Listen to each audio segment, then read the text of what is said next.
22 mai, le centre touristique Agualand est aux couleurs de la semaine de la biodiversité avec en point d'orgue une grande foire dédiée aux trésors issus de notre patrimoine naturel. 25 stands présentent une riche diversité de produits cosmétiques naturels, plantes médicinales, objets artisanaux et bien plus encore.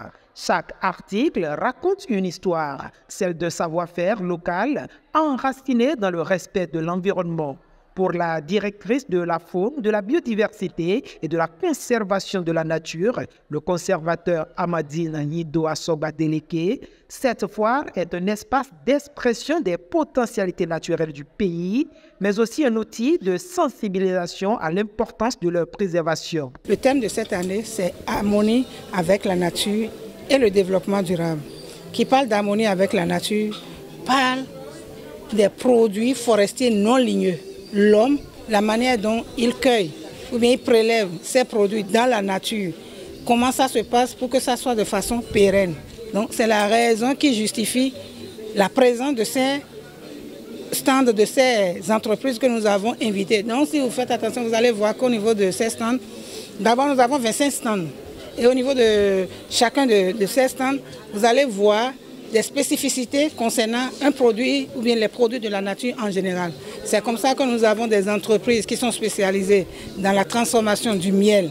Par exemple, il y a des savons en miel, il y a le miel même. Donc vous savez que le miel vient de l'abeille. Donc c'est un produit de la nature. L'abeille aussi est un animal qui vit en harmonie avec la nature, avec l'homme. Donc il y a les produits à base du miel qui sont là.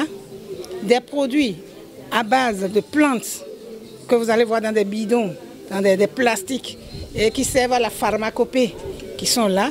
Le karité transformé sous diverses formes. Il y a le beurre de karité, il y a l'huile même qui est là, il y a la pommade de karité et tout ça, tous ces éléments sont exposés là. Vous allez voir aussi des gens qui sont dans le tissage de pagne. Les pagnes tissées ont quitté le milieu naturel. Et on est venu voir ça et l'homme a pris pour transformer. Donc vous allez voir des sacs tissés, des pagnes tissées qui sont là et plein d'autres choses que vous allez voir sous forme de pâte dentifrice. Donc leur présence, c'est pour dire que l'administration des eaux, forêts et chasse et les ONG, les organisations de la société civile et les organisations non gouvernementales constituent un tout et travaillent ensemble pour l'harmonie et la gestion durable des ressources naturelles. Les exposants saluent la qualité de l'organisation. Pour beaucoup, c'est une occasion unique de valoriser leur travail auprès d'un public de plus en plus conscient des enjeux écologiques. Nous avons deux différents produits. Nous avons d'abord ce produit-là qui est qui facilite la digestion. Nous avons dedans le rinwei et azima, comme on le dit en fond.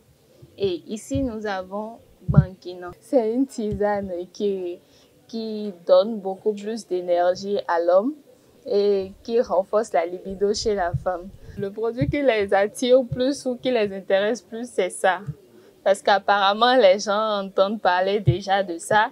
Et l'autre chose, c'est que d'autres ont déjà eu à prendre ça et qui venaient même déjà demander avant cette période. Nous transformons le gari sorwi en dérivé. Nous transformons le gari sorwi simple, le tapioca amélioré au lait de coco, le gari aussi au lait de coco. En plus, à la base du manioc aussi, nous transformons la gbeli séchée, la farine planifiable, ainsi le lafo.